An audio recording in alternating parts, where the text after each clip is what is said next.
Un cordial saludo a todos que me estén viendo y oyendo. Saludos como siempre.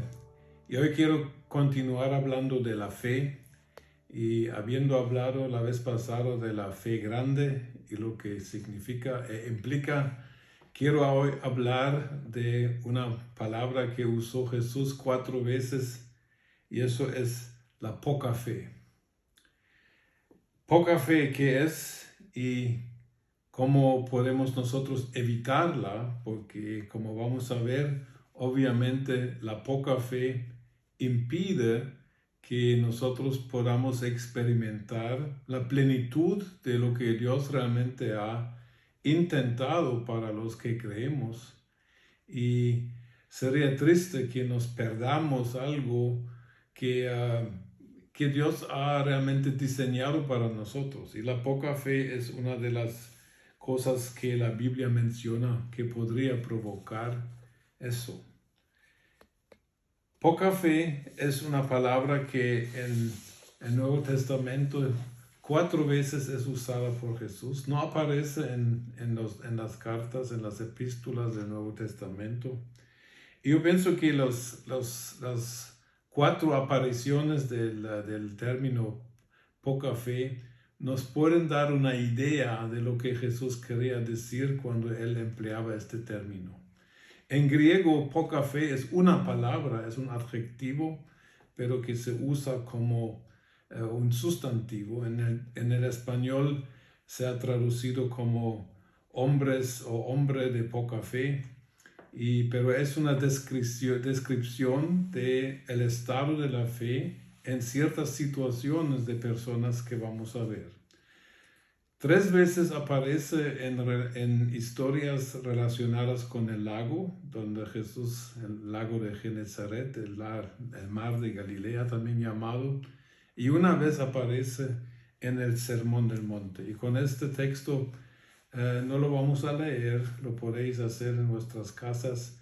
En el Sermón del Monte es la primera aparición de este término. Es el texto en Mateo 6, del 24 al 34, donde Jesús inicia hablando de que ninguno puede servir a 2 señores porque o amará a uno y odiará al otro.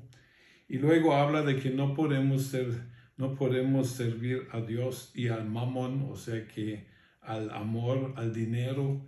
Y luego empieza a hablar Jesús de lo que Dios realmente es para los seres humanos. En primer lugar, es el proveedor. Y Jesús exhorta a los oyentes de que no os preocupéis de lo que vais a comer, de lo que vais a beber, con lo que os vais a vestir. Y hace referencias a las lilias, a las flores, a las aves, que son realmente, Dios se cuida de la naturaleza animal, cuida de la naturaleza vegetal.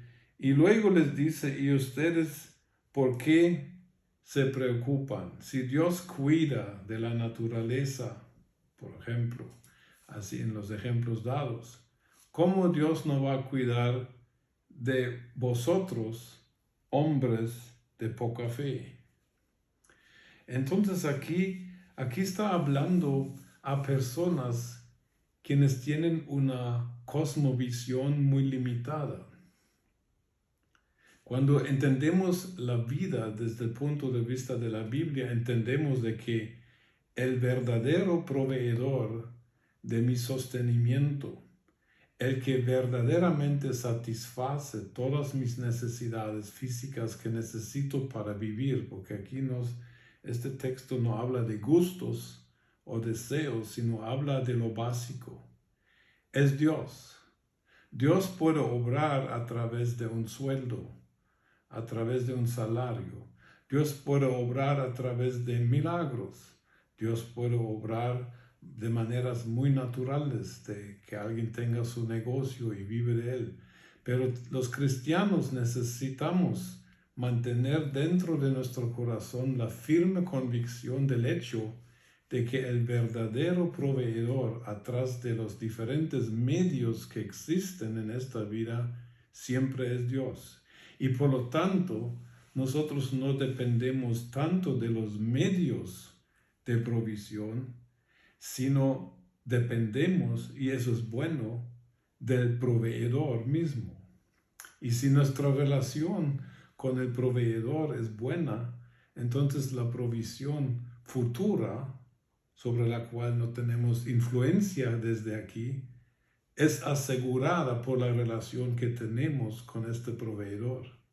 O sea que si yo miro el estado de mi cuenta bancaria y está en cero y me pregunto cómo puedo yo pagar, por ejemplo, el alquiler de mi casa la próxima semana, la persona de fe dice, Dios es el que ha dicho que me va a proveer y la próxima semana yo voy a tener el dinero o el recurso necesario para realmente pagar lo que tengo que pagar. Entonces, poca fe tiene que ver con personas, y pueden ser cristianos por supuesto, quienes tienen una visión limitada de lo que es la vida, que tienen la visión limitada de lo que son sus necesidades, que solamente ven muy corto y no ven el cuadro completo, que ven la necesidad pero no ven realmente lo que está pasando en cuanto a su relación con Dios. Gente de poca fe vive como si esta vida fuera la última y como si esta realidad en la cual nos encontramos fuera también la única. Pero sabemos que hay un reino de Dios que tiene sus significados e implicaciones presentes y futuras. Y si vemos nuestra vida como parte del reino de Dios, entonces nuestras situaciones individuales y específicas de necesidad van a tener otra luz, van a tener otro significado. Por eso Jesús termina este pasaje donde empieza a hablar de no se puede servir a Dios y al dinero. Él termina diciendo, buscad primeramente el reino de Dios y su justicia, y todas estas cosas, refiriéndose a las necesidades básicas de vivir, os serán añadidas. Y para nosotros hoy, aquí en la Biblia solamente se menciona la comida y el vestir. Pero nosotros hoy tenemos necesidades básicas dependiendo de dónde vivimos. Algunos de nosotros necesitamos un automóvil para vivir, para trabajar, por ejemplo. Necesitamos pagar una casa o pagar el crédito para comprar una o para alquilar una. O sea que todas estas necesidades que realmente son básicas, que nos ayuden a vivir y a existir dignamente, de ellas Dios ha dicho que yo soy el proveedor, pero mira primero de cómo colocas tu vida en el gran cuadro de lo que es el reino de Dios y su justicia.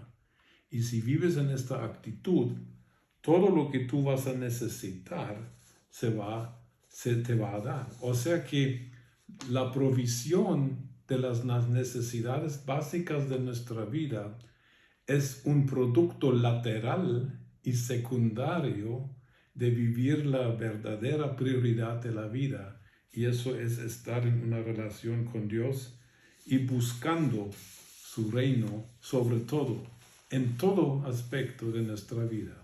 Y cuando digo todo, digo todo. Entonces, cuando nosotros sufrimos de preocupaciones respecto a nuestra provisión futura, manifestamos poca fe. Y poca fe nos debilita a vivir en paz y tranquilidad. Poca fe nos debilita en la expectativa, y poca fe puede causar reacciones y conclusiones en nuestra mente y en nuestro corazón que pueden hasta contradecir el camino de Dios. Y entonces es importante que nosotros evitemos poca fe. ¿Cómo podemos saber que tenemos poca fe? Claro, si vivo demasiado preocupado del futuro, la Biblia lo llama poca fe. Porque si Dios es mi Padre, yo soy su Hijo, no hay ninguna razón, ninguna justificación para tener realmente para tener preocupaciones. Hay dos ejemplos prácticos de la vida que están relacionados con el texto y con este problema que quiero tocar. En primer lugar, cómo vemos, por ejemplo, nuestro trabajo.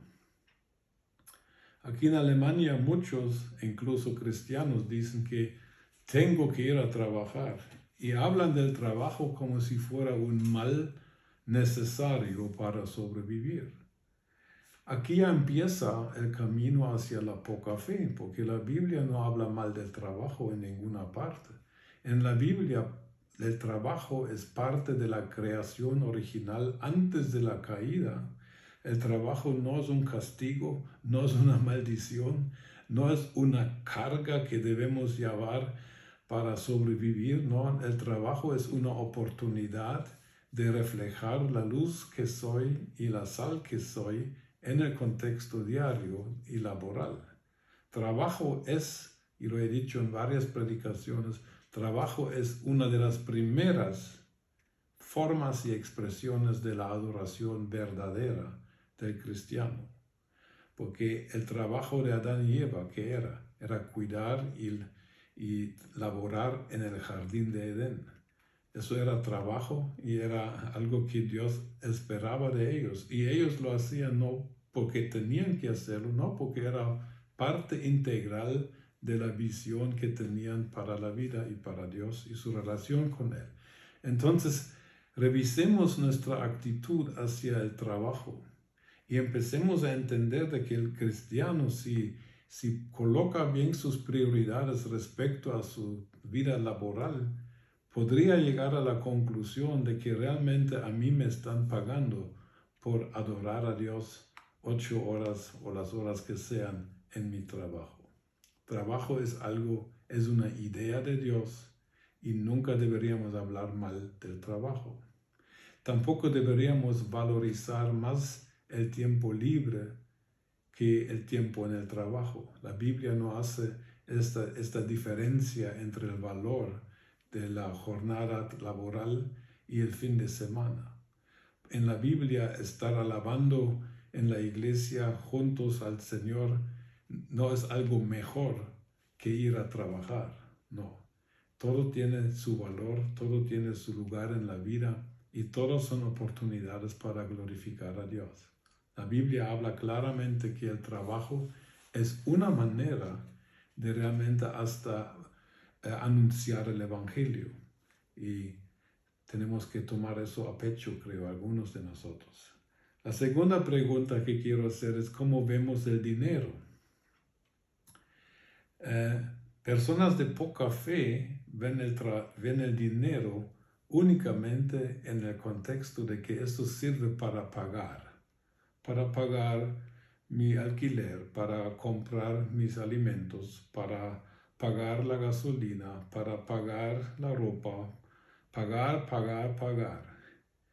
La Biblia no habla de dinero en este sentido. El dinero en la Biblia está puesto, se representa con el cuadro de una semilla que se siembra. Cuando Pablo habla en los capítulos 8 y 9 de 2 Corintios sobre ofrendas, sobre donar dinero para asuntos de la iglesia, el texto que todos conocemos, que Dios ama al dador alegre, está hablando del dinero.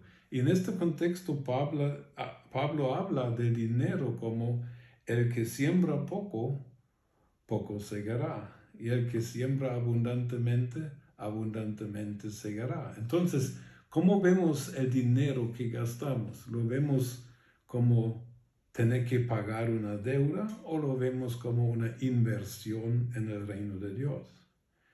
Y yo pienso de que cuando cambiamos esta mentalidad de ver el dinero no como algo que se gasta, sino que se usa como algo que se invierte, ya cambia todo el cuadro. Y ya cambió de poca fe a una fe normal, donde el dinero nada más es algo que Dios me va a dar el dinero que yo necesite para cumplir, para suplir todas mis necesidades, pero más importante, para que yo en mi vida y a través de mi vida yo pueda cumplir el propósito mayor de Dios.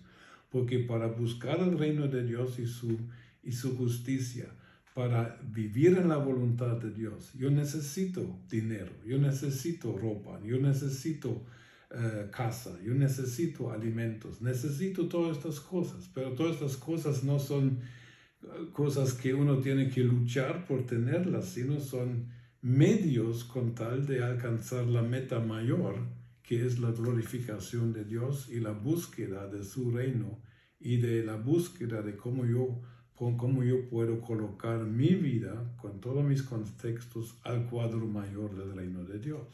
Entonces el dinero es algo que realmente en la Biblia habla mucho de la calidad de mi relación con Dios.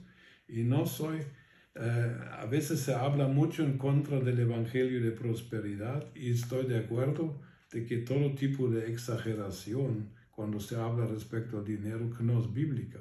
Mas sin embargo, la crítica que se le hace a los que exageran el tema del dinero en la iglesia, a veces la hacen para tapar su propia falta de generosidad. Porque en la Biblia encuentro yo dos principios en cuanto al manejo del dinero que me sobra. Y eso es generosidad y liberalidad. Yo soy libre para dar lo que quiera y Dios me invita a ser generoso como Él es generoso. Y cuando estudiamos lo que Jesús hablaba respecto al dinero, podemos ver en pasajes, por ejemplo, en Lucas 16, 1 al 13, si estudiamos este pasaje nos damos cuenta de que Jesús dice que nuestra relación y nuestra actitud hacia el dinero es algo que realmente refleja la calidad de nuestra relación con Dios y refleja también la calidad de nuestra fe, si es poca o si es normal. Entonces, revisemos cómo vemos el trabajo, cómo vemos el dinero, para chequear cómo está el estado y la calidad de la fe que tengo.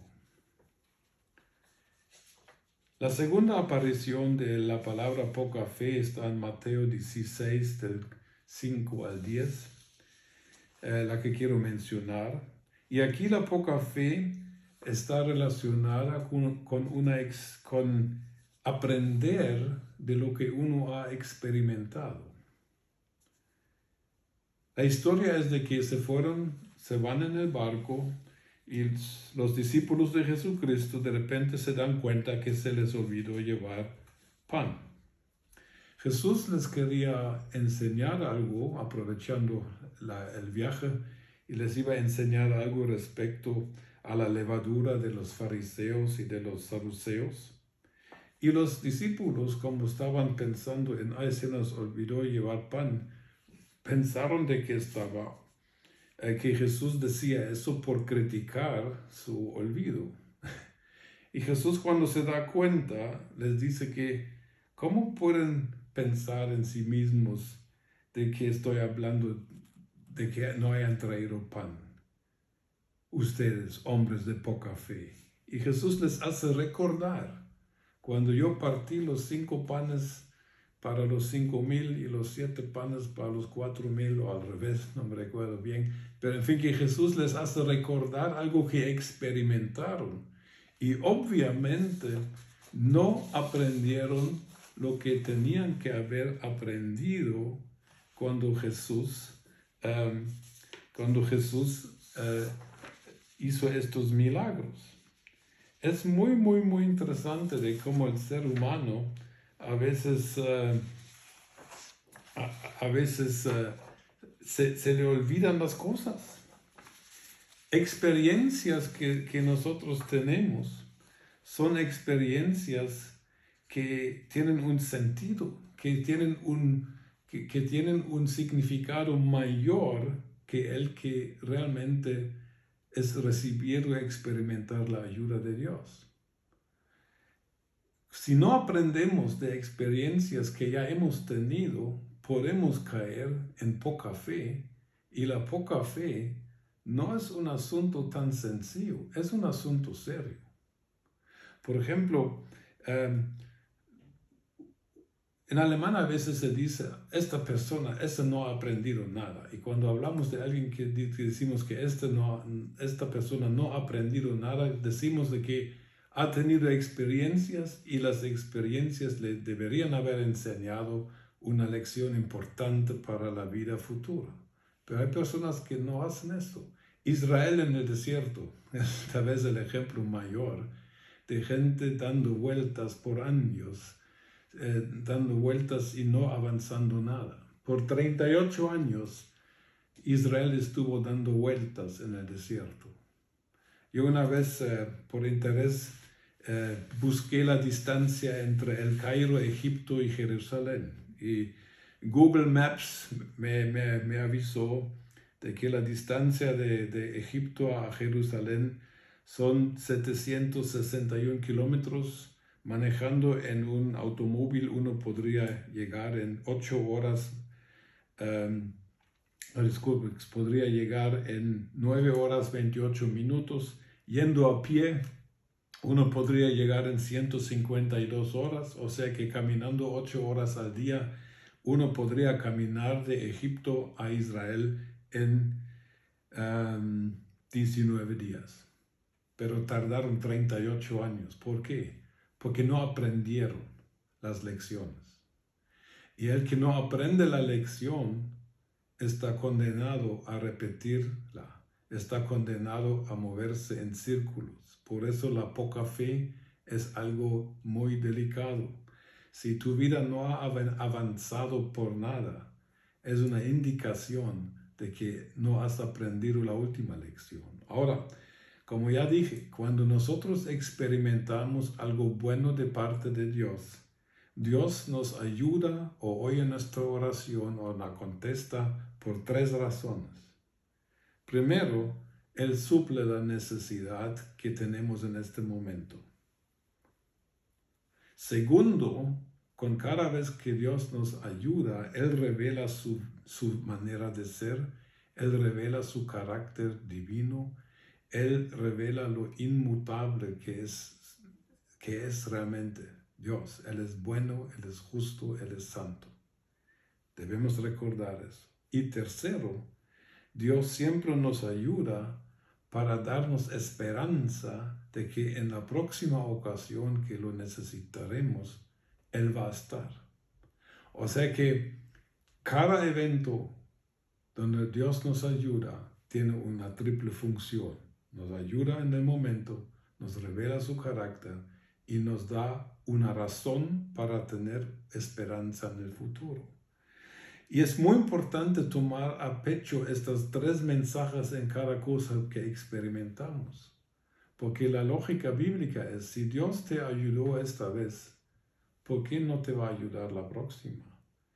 La poca fe, dice, es, Dios me ayudó esta vez, pero ¿será que me va a ayudar otra vez? Eso es poca fe y eso es delicado, porque por eso la Biblia habla mucho de guardar los testimonios de Dios. La palabra testimonios de Dios aparece como en la Reina Valera aparece 39 veces. Y 23 de estas veces aparecen en el Salmo 119. En los versículos 22, 88, 129, 146, 167 al 168 se repite, Señor, yo he guardado tus testimonios. Y en el versículo 24 leemos que, Señor, tus testimonios son mis consejeros. Quiere decir, lo que hemos experimentado con y en Dios debe ser mi consejero para el futuro. Debo entender la lección con tal de que en el futuro no enfrente mis situaciones con lo que la Biblia llama poca fe. La tercera aparición de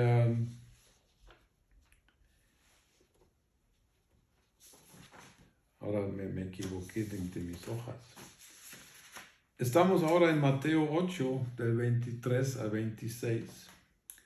También aquí Jesús habla de poca fe. Es la historia cuando cruzan el lago de Galilea en barco, se levanta una tormenta y en esta tormenta los discípulos sienten de que se van a morir, despiertan a Jesús, quien está durmiendo durante la tormenta. Qué paz de Dios que tenía en el corazón nuestro Señor. Y Jesús se levanta con unas palabras sorprendentes. Se levanta, tenemos que imaginarnos, en medio de un barquito en un lago, en medio de una tormenta. Jesús se levanta y les critica: ¿por qué tenéis miedo, hombres de poca fe? Y luego Jesús se levanta y calma la tormenta con su palabra y se quedan todos con la boca abierta.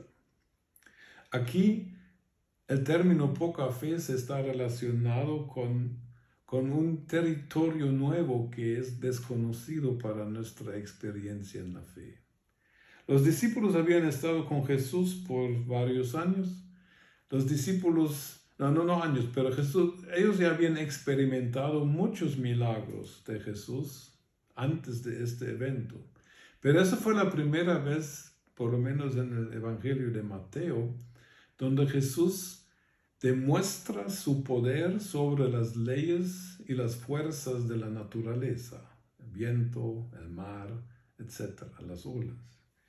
Y entonces ellos no podían imaginarse de que la fe también tuviera esta capacidad de intervenir en lo que es la naturaleza. Entonces Jesús les muestra: hombres de poca fe, ¿por qué tenéis miedo? Ahora la pregunta interesante es, y de esta hablo en mi segundo librito con el título He aquí el hombre Jesucristo. La pregunta interesante es: ¿está Jesús criticando la poca fe que tenían en Él y su capacidad de hacer algo? ¿O Jesús está refiriéndose a la poca fe de ellos respecto al problema que tenían? Personalmente creo de que Jesús se refiere a la poca fe que tenían ellos respecto al poder que tenían. ¿Y por qué digo eso? Por la última historia de poca fe que vamos a ver dentro de unos minutos, pero también por otra cosa. Sabemos que Jesucristo vino a la tierra como el postrer Adán.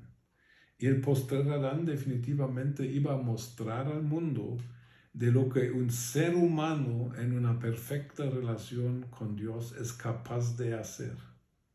Recordemos por favor un dato que a veces se nos pasa por alto.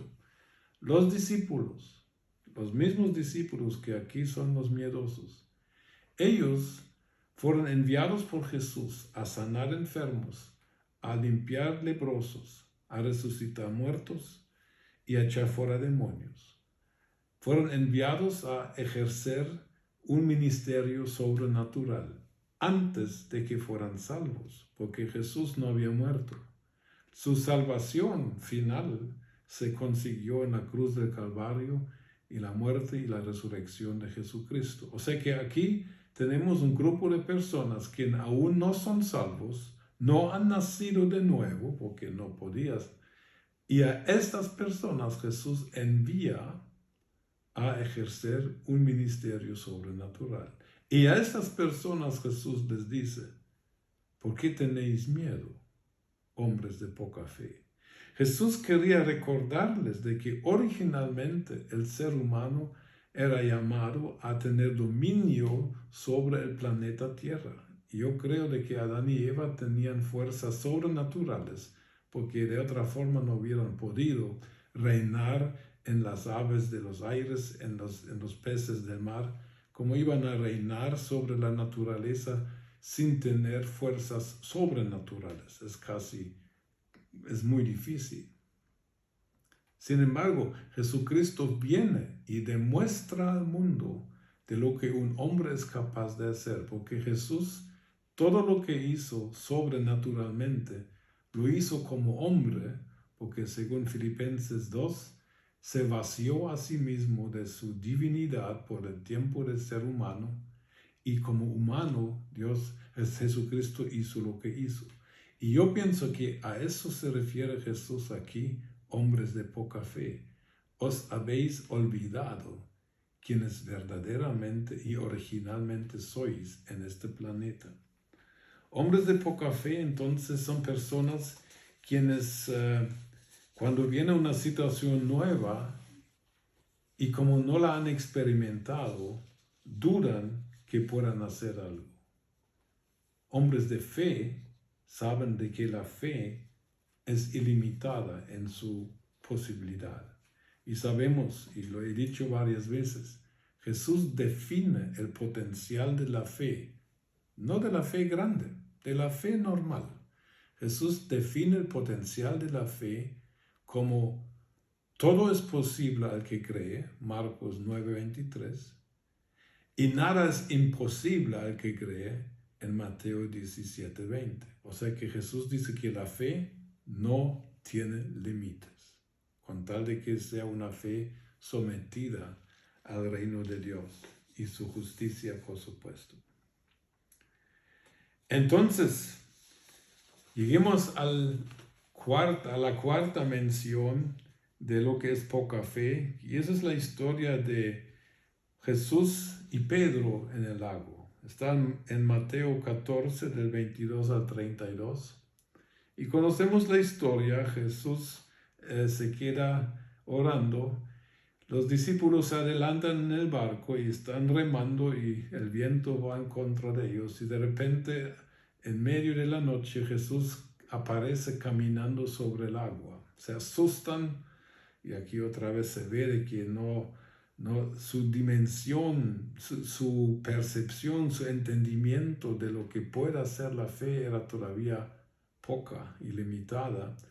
Se asustan, piensan que es un fantasma. Pero Jesús se revela a ellos y les habla.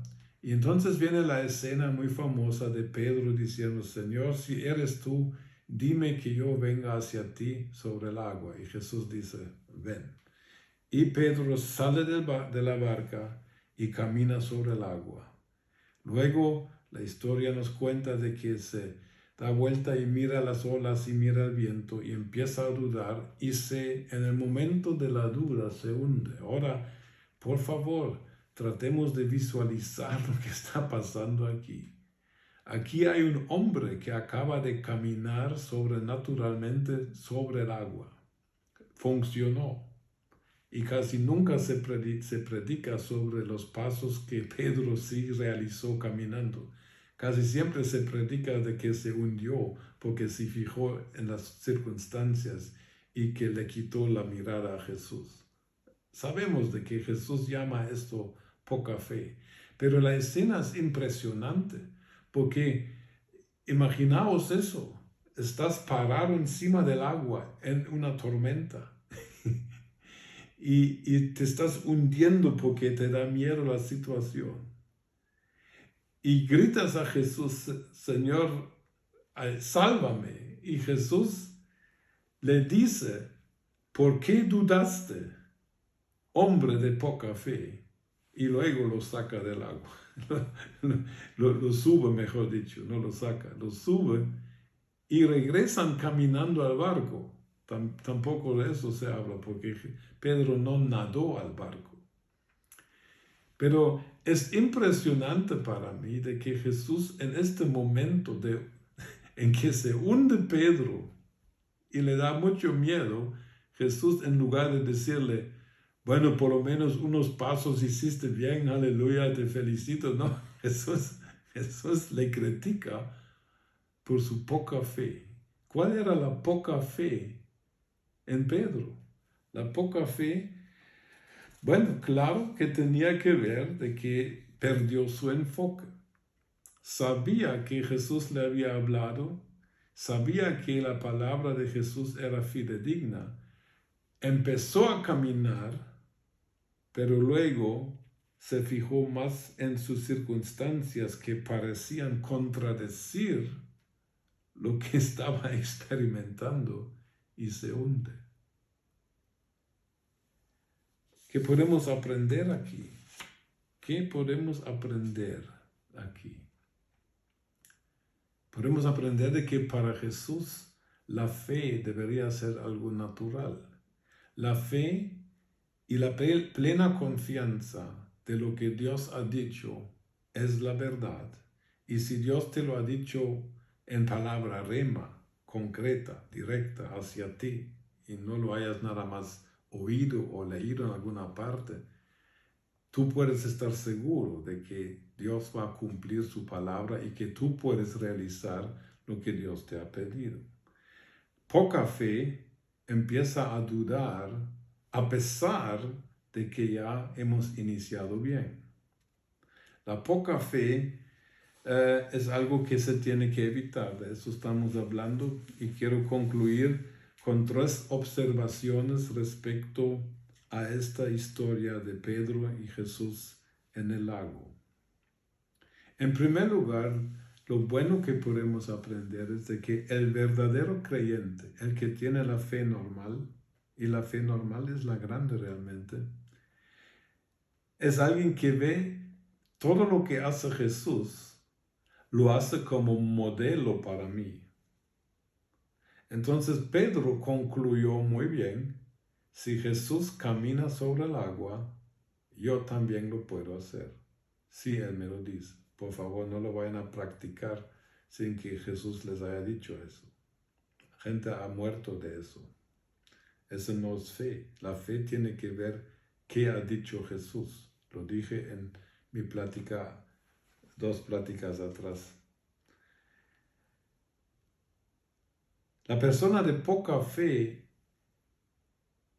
define su fe a base de su imaginación y a base de su experiencia. Pero esa es una definición de fe insuficiente, porque el que tiene la fe normal, la fe de Jesús, es alguien que define la fe y su potencial por lo que Dios dice y no por lo que yo me puedo o no imaginar o por lo que yo he o lo que no he experimentado. Los de poca fe son los que al fin de cuentas se quedarán en lo que ellos creen ser la seguridad del barco. Pero ¿será realmente estar seguro, estar en el barco con poca fe? Yo digo que no. Segundo, el creyente de fe normal se para en la palabra de Dios y no duda.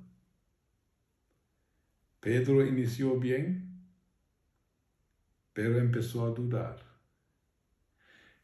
El hombre de poca fe es la persona que tiene su seguridad en lo que es su vida, el contexto de su vida, en lo que ha experimentado, en lo que sabe, en lo que conoce.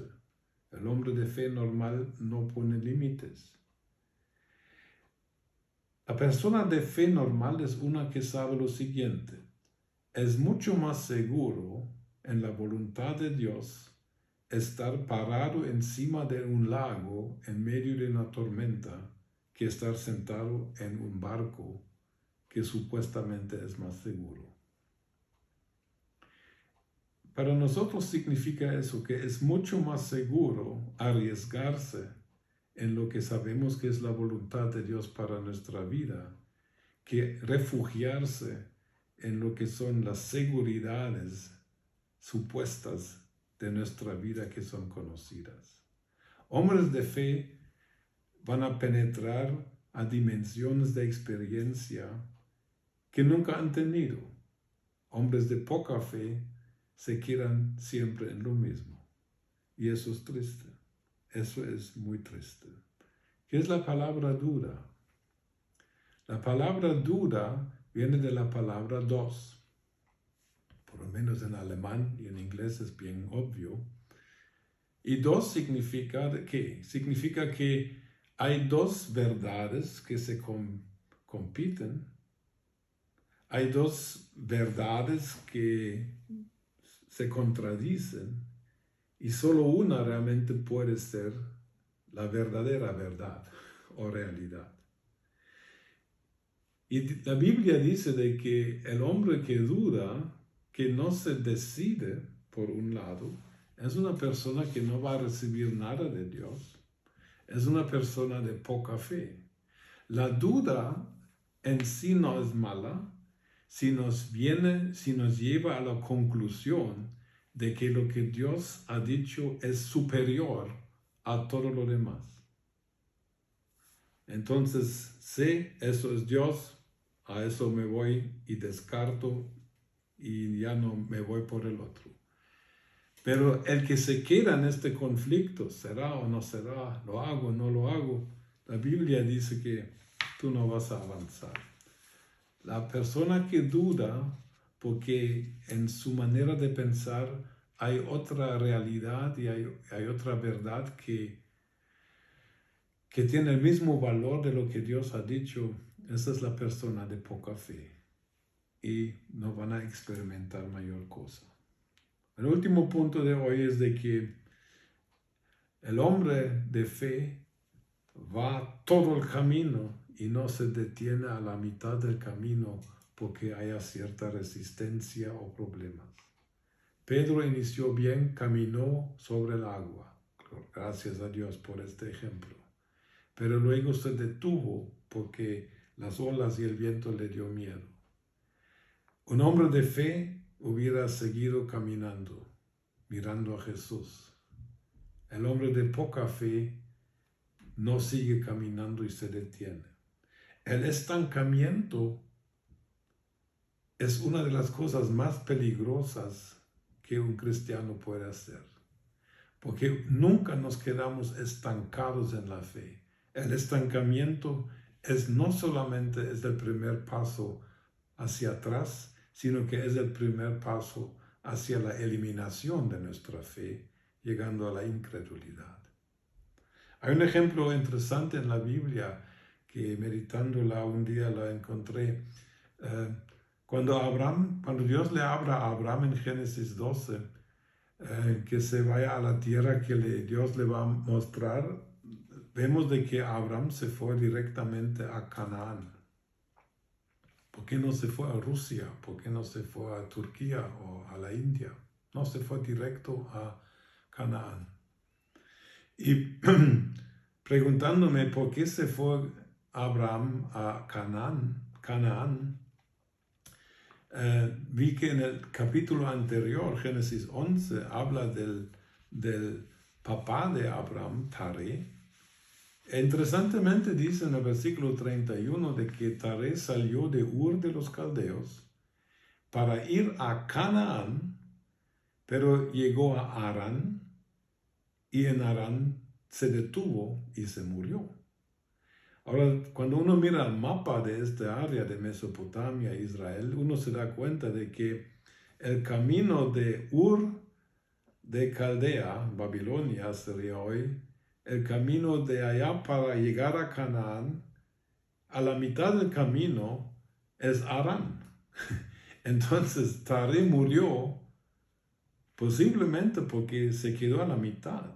O sea, que no solamente se detuvo, sino que se murió en este lugar. Y cuando Dios le llama a Abraham, él retoma la visión que estaba en su padre y se va directo a Canaán.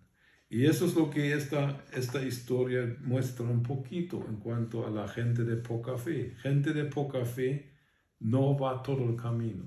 Es posible que Dios te haya hablado, que realices algo, que hagas algo. Y has empezado bien y vienen las adversidades, viene la resistencia, vino la oposición, vino problemas y te quedaste parado. No lo hagas. Por favor, sigue caminando. Si Dios te ha hablado, Dios va a cumplir todo y no te preocupes de lo que te preocupa. No te detengas. Si Dios te puso algo en tu corazón, ve todo el camino y no te detienes, porque deteniéndote corres el riesgo de caer en la poca fe.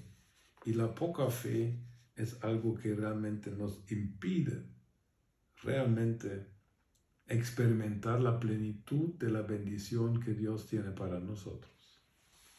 Concluyo con este pensamiento. Ya lo he mencionado en las otras pláticas. En nuestra vida diaria, nosotros confiamos ciegamente en tantas cosas. Nos confiamos de los buses, de los choferes, de los pilotos de aviones. Nos confiamos de la medicina que tomamos. Nos confiamos de un sinfín de cosas sin comprobar si son verdaderas, sin comprobar si son seguras. Con fe común y corriente vivimos nuestra vida, a veces fe ciega. ¿No será tiempo de que nosotros empecemos a confiar tan profundamente en lo que Dios nos haya dicho, en lo que Dios nos haya hablado, en lo que Dios nos haya pedido que hagamos por Él y su reino? Yo pienso que es tiempo de abandonar toda evidencia de poca fe para que con fe normal, con fe de niño, con fe natural, podamos realmente entrar a la dimensión de experimentar la plenitud de lo que Dios ha preparado para nosotros. Que Dios nos ayude a eso.